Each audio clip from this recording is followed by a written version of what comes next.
Do you always seem to have the Monday morning blues, even when it's not Monday morning? Hi, let's talk about how to get out of that rut that you may wake up every day with sometimes when I come back.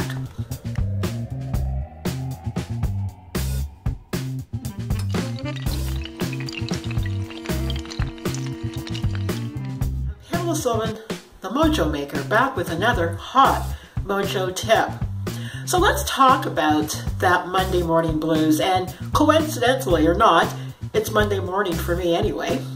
And the reason I want to talk about that is, as much as we talk about motivation and inspiration and climbing to the top and living our dream and living our best lives and things like that, there are days when you get up and it all seems like a whole pile of crap, doesn't it? It doesn't matter what book you've just read or what's playing on your video or your iTunes podcast or whatever, you're just not finding that energy or the feeling to get up and do anything inspiring at all, right? I know I've had that feeling. And it being Monday, sometimes Mondays are the days in which we find it difficult to spiral up that energy and that feeling to get up and get going and get done what we know deep in our heart we need to get done. So what do you do? What do we do? What do I do? What do you do? Well, the best advice that I've given myself, I've heard all kinds of people talk, and I appreciate everything they have to say, but it really comes back to yourself. And ask a simple question. What do you want? And once you're able to answer that, you have to ask, is what you're doing right now going to get you what it is that you want? And you know, there are some days where you really just have to take a major time out too. But I'm not talking about those days where you just need to rest and rejuvenate. I'm talking about those days where you're in danger of sliding back to your old ways, danger of going backwards, or even just maintain the status quo because you just can't take another step, or you're overwhelmed, or you're afraid, or you've run out of resources, or all of it. Sometimes you're afraid and overwhelmed because you've run out of resources, okay?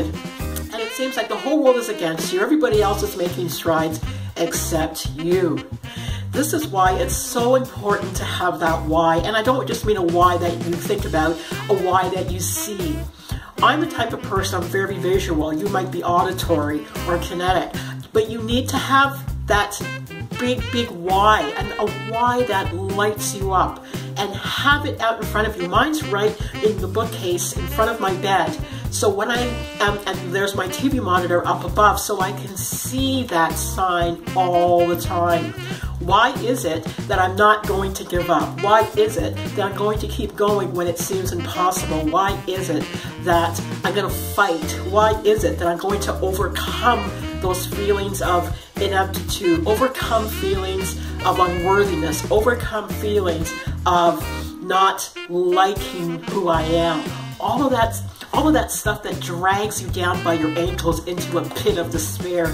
You know, and if you've wallowed there for a long time, it's a very difficult journey to overcome. That's why you need help sometimes. And go find that help if you need to be part of a support group, or take coaching or therapy, or whatever it is you need to do for yourself.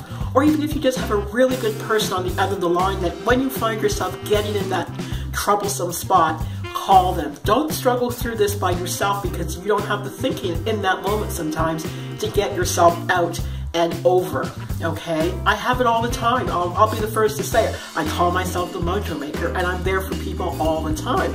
But I also have to be there for me. So I have to have the signs that I see.